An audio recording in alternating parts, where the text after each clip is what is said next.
គឺជារថយន្តដែលមនុស្សបង្កើតឡើងមកសម្រាប់បើកចូលទៅក្នុងជួរ Tornado ជាពិសេសដោយរថយន្តមួយគ្រឿងនេះគឺមានឈ្មោះថា Tornado Intercept Vehicle ឬហៅកាត់ថា TIV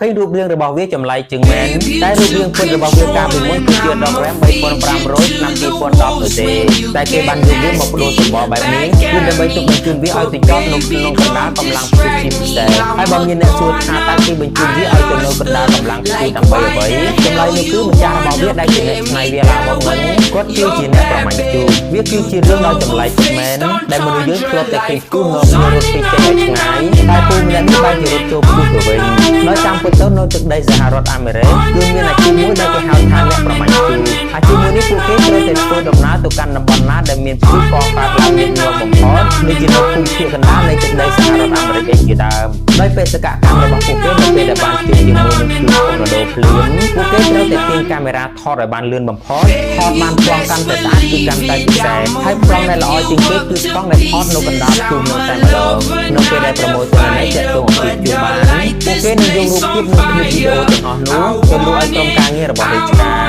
ដោយខាងមន្ត្រីរដ្ឋបាលជាតិតែងតែទទួលទិញរូបភាពនិងคลิปវីដេអូរបស់ពួកគេ